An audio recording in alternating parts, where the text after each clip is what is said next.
Crypto Starship. This is Captain Eric. Captain Derek. And today we're talking about one of our favorite subjects because we're always at them, conferences. Conferences, I talk about it. There's a new conference coming out every week that you should be at, according to the industry. Derek, how many conferences have you been at in the past year? Jesus, probably 5 in the last 3 months. Wow. That's much more than me. But I think in the past year, I think from a crypto conference perspective, I think 7 to 8. And I already have 6 or 7 more already lined up for this year. But wait, Eric, isn't the point of crypto for us to stare at our computers anonymously for the be on the internet all day? Well, that's basically what I do, except that's why I got into crypto. Every once in a while, I pop into this podcast to say hello and then just stare at my dual screen monitors for the rest of my life. Yeah, actually, I mean, for the majority of people, that's what it is. But there's a select group of individuals that go from conference to conference, basically to every conference, the speakers, the investors, the individuals that are heavily involved, and then some people that go to 1 or 2 conferences here or there. Or if you're launching an ICO, you're at every freaking conference sponsoring everything until you raise all your money. And there seems to be a more or less direct correlation between the number of conferences someone attends and the amount of money they're making. I would not actually, that is kind of true, because if you're attending a lot of conferences, first of all, you're spending anywhere between $500 to $2,000 a ticket just for like general. If you want VIP, double that. And you're flying around and going to expensive hotels constantly. So unless you just like spending all your Ethereum and Bitcoin, you probably have enough and are making enough to continue to do that and finding leads at each of the conferences. So yeah, I think you're actually quite right when it comes to the amount of conferences you attend and the overall crypto wealth that you have and are creating. Yeah. And I think there's a lot that you can't really learn just from the internet, that you have to meet people in person to learn from. 100%. I mean, we have meetups with friends of ours, groups that we're in, ICOs that are launching before you even see any of the marketing online. There's connections that you have, people that are marketers or individuals that move from project to project to tell you the new project they're working on, that you've invested in a project that they've done in the past and it's been successful. So you get a lot of value out of these conferences that you don't get online or even in Telegram groups. Yeah. And one of the things we want to talk about today, guys, is just a few different areas we want to cover when it comes to conferences. One, which conferences are we looking at this year, just in case you guys are interested in attending. 2, what it's like to help run a crypto conference. Derek and I helped Tokenomx in Thailand this past April, so last month. And then what to look for when it comes to conferences that are just lying through their teeth about their numbers, what their value they're going to provide, who they have coming to their conference, and what to avoid when it comes to trying to get involved with the conference scene. Awesome. Let's dive in. Derek, which conferences are you going to this upcoming year or have your eyeballs on for the next 3 to 6 months? Well, I'm looking at Consensus. I'm not going to be attending Consensus, but I think it's pretty much the largest conference around, so I'll definitely be paying attention. Vitalik hates Consensus, by the way. Yeah, I saw that. He's protesting Consensus. He thinks it's the opposite of what the blockchain community should be. And I don't necessarily blame him. The base ticket for Consensus is $2,000. That's just general admission for like a 3 or 4 day conference. The basic sponsorship, I believe, is 15 or 20 grand at the minimum. And if you're a sponsor, you're more likely going to be spent 50 to 75K. And they have hundreds of sponsors coming to this event. So I don't blame him. When it comes to the ability to actually attend Consensus, it's very limited to the amount of people that can actually go. Full disclosure, I am going. I am going to meet up with some people and some companies, and I have some meetings there. But for the most part, it's I wouldn't go unless I had those meetings. Yeah, I think the reason that drove Vitalik to kind of take that fairly drastic step of publicly saying he's boycotting Consensus is because they published an article that had give 0.3 ETH to get 3 ETH back. In a CoinDesk article. Oh, that's right. About it was like a sponsored post type of push by one of their writers. Yeah. So it was a scam that they published widely on their own website. Yeah, I remember that. That wasn't cool, as the community has put it, for those who went and did that. And I mean, there's going to be plenty of people in the space that are there. I know Vitalik won't be there, but there's big names that are coming to Consensus. But I think I'll enjoy it. I don't know if it's going to be my top event of the year. What else do you have on your list, Eric? Yeah. So BlockShow Europe coming up soon. Jimmy Wales is speaking in that one. Should be interesting. There's a few more in Europe that I'm checking out, but I haven't committed yet to which ones I'm going to. So I'm going to spend the next 3 or 4 months in Europe. Great. So you'll do all the European ones. I'll do all the American ones before we both meet up back at Tokenomx Bangkok in November, which we're, full disclosure, probably going to be helping with again for that November conference. For me, when it comes to the conferences I'm looking at, most of them are in North America. I'm going to Consensus, as we talked about. After that, I'm going to go to BEF San Francisco, which is in June. Derek and I went to BEF Singapore. It was decent. The only thing I would say is they should make sure they have a fully English-speaking MC that people can understand and enjoy listening to. Other than that, it was a really good networking conference. I think one of the best networking conferences I've been to so far. What else do I have? I have BWC, which is in Atlantic City in July. That event is bwcevent.com. Now, they should be good. This is their first one, so the first one's always rocky or hard and difficult, but I think they have a lot going into it, so I'm excited. In August, Boulder, I'm going to discon.com, which is in Boulder, Colorado, which is kind of like a cultural, decentralized blockchain mix conference, which is also a brand new one. So I'm excited for the founder, Hunt. His name's Hunt. He's really an energetic dude who really wants to make this happen and bring art and culture into blockchain. So I wonder if we can kind of bridge that gap. I'm not sure. We'll see. It's going to be exciting. And then back over to my hometown of Boston I believe in September for Token Fest 2.0. I went to Token Fest in January. Was it January? Maybe February in San Francisco. And they're doing their second one in Boston in September. And then finally back to Bangkok, which I'll probably end up moving to in October. But the conference, tokenomx.com, is going to be in November. So a lot lined up, and that's just what I have so far. I'm assuming things will start creeping in to that schedule over the next couple weeks, next couple months. Awesome. Sounds like a busy schedule. Yeah, Derek, what's going on, man? Catch up here. You have some interviews to do. Am I doing all the work behind this podcast now? No, I haven't gone through all the European schedules yet. So I'm not actually sure which conferences I'm going to, but I know I'm checking out BlockShow Europe. I know I'm planning on jumping into a bunch of different things, but I haven't. He's been surfing in Bali, guys. Sorry, he's a little busy right now. I've been staring at my screens in my apartment all day. Oh, wait, sorry, Eric. There's a wave. Just hold on a second. Okay, what were we saying? Did you break your board in half again, Derek? No. Oh God. But guys, for yourselves, there's some really good websites. If you just type in Google blockchain conferences, I think the top 2 websites are full calendars for the year of different events that are going on. Some of these events, like BWC event, if you can't make it, they're streamed. I don't recommend buying a stream. You can get most of that content on YouTube. The real value benefit of a conference is being there talking to people. If you can afford the VIP ticket, I would highly recommend buying the VIP ticket. Why? It's very simple. When you go to a big conference, you're going to have the opportunity to go to booths, to sponsorships, to the speakers and listen and talk to people at the event, which is great. Don't get me wrong. And I've made a lot of good connections doing that.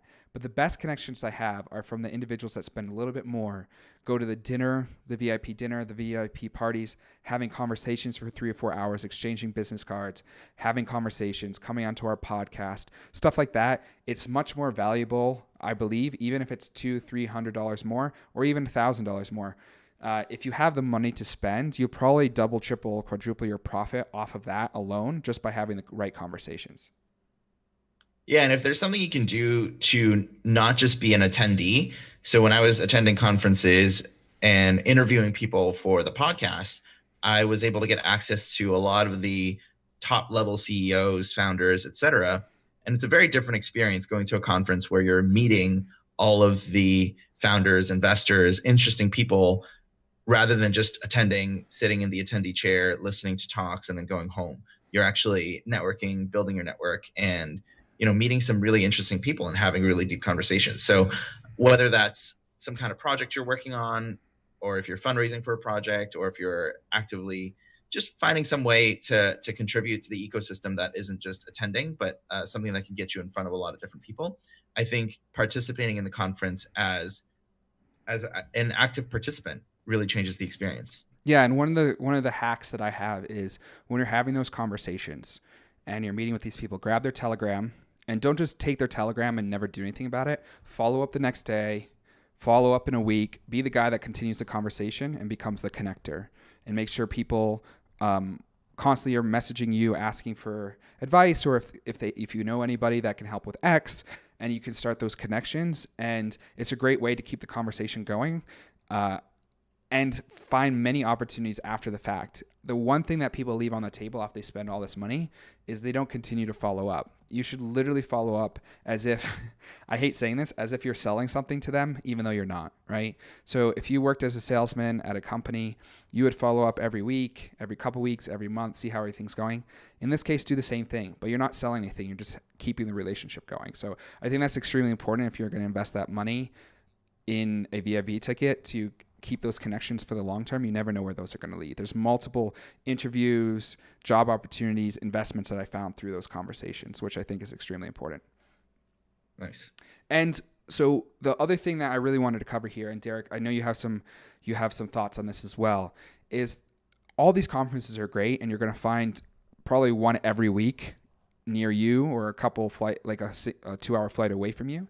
There's something really important you need to do when you look at these conferences, though, and that's really analyze whether it's going to be of value. And what I mean by that is there are conferences that will bring very little value to you. One, because maybe they lied about their numbers on their website, or the people that are coming might not be the caliber that you need to associate yourself with in order to do what you're going after, whether it's investing or building a business. There's key tells on the website, on their social media, in different places they're posting, whether there's going to be a good conference or not. And I'll give a few examples from my side. Derek, I don't know if you have any from your side, but here's my few examples. When you go to one of these conference sites and you're looking at the site itself, do some basic investigation. One, super basic. Is their site working properly? Yes or no? Is there lorem ipsum or any context or text on there that is not mean anything? Have they taken the time to actually go over their website to make sure it's fully baked? That's really important. Two, is there any content, that videos or pictures or articles or tweets or anything from any influencer or any speaker about the conference that validates that this is real and that the speaker's actually going? I've been to conference sites where they're like, day 3, guest DJ Tiesto coming to play at a VIP party.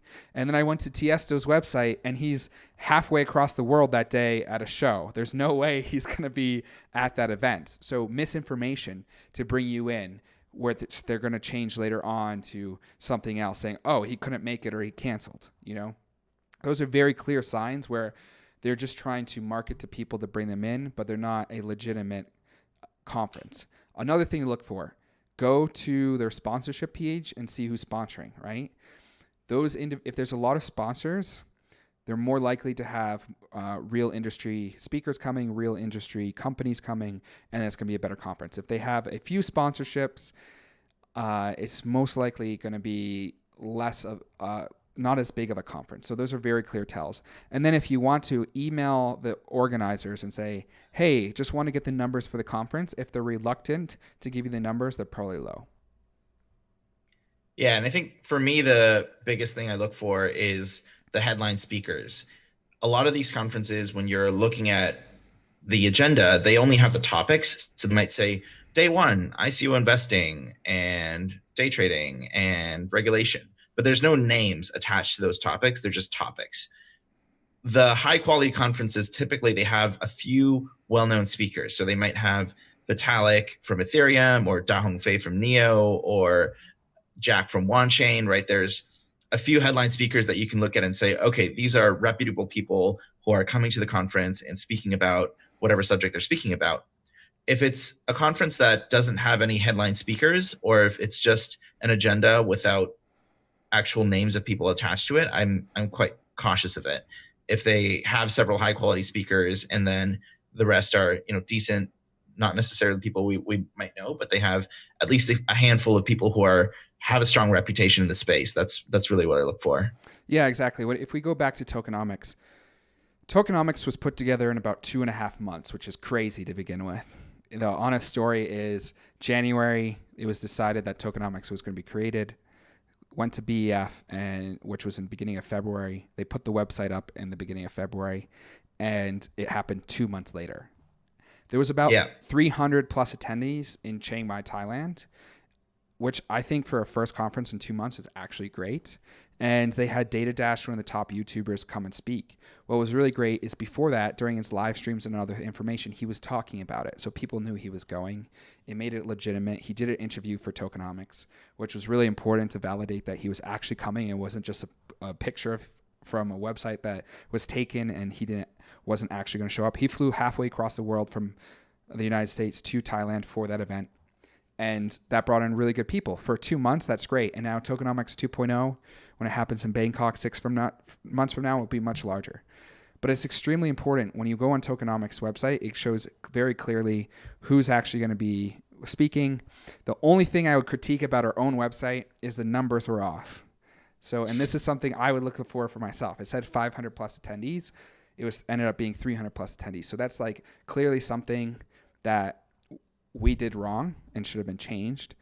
But you need to look for that same kind of mistake on other websites and look for videos that confirm that the speakers are actually coming. If you go to bwcevent.com, they have John McAfee as the main speaker, and he's on a video with them talking about the event, and then he promoted it on Twitter, right? So he's definitely going to be there. It's not a fake post, and that's extremely important to look for, and I think extremely beneficial to do a little research before you fork over $500, $1,000. Yeah. And funny story that also kind of relates to how going to conferences can help your business.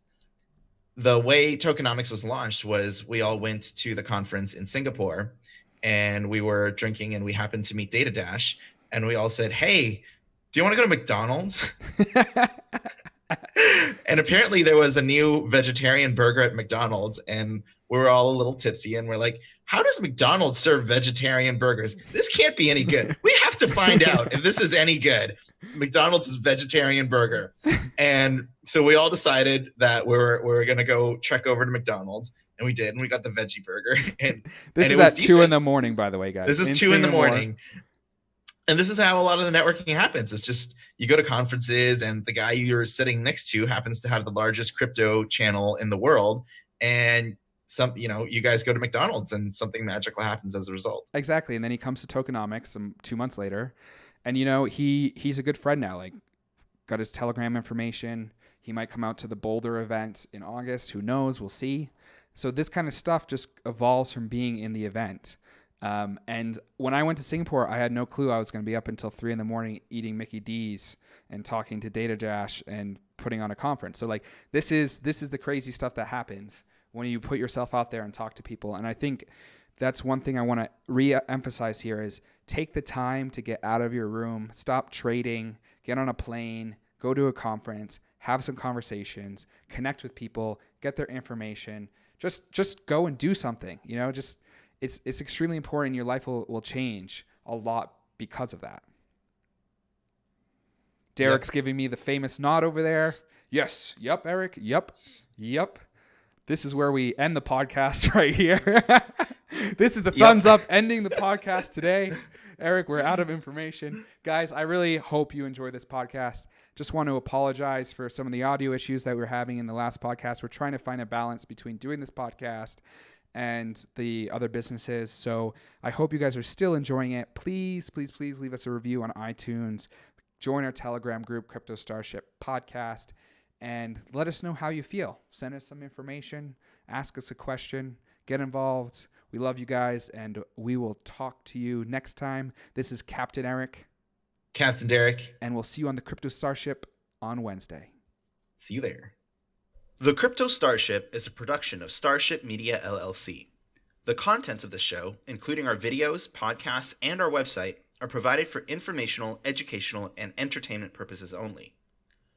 It's not intended to be and does not constitute financial, investing, or trading advice of any kind. You shouldn't make any financial, investing, trading, or life decisions based on our show. Understand that investing or trading in digital assets has potential risks involved. Before investing, make sure to do your own due diligence and consult with a professional financial advisor.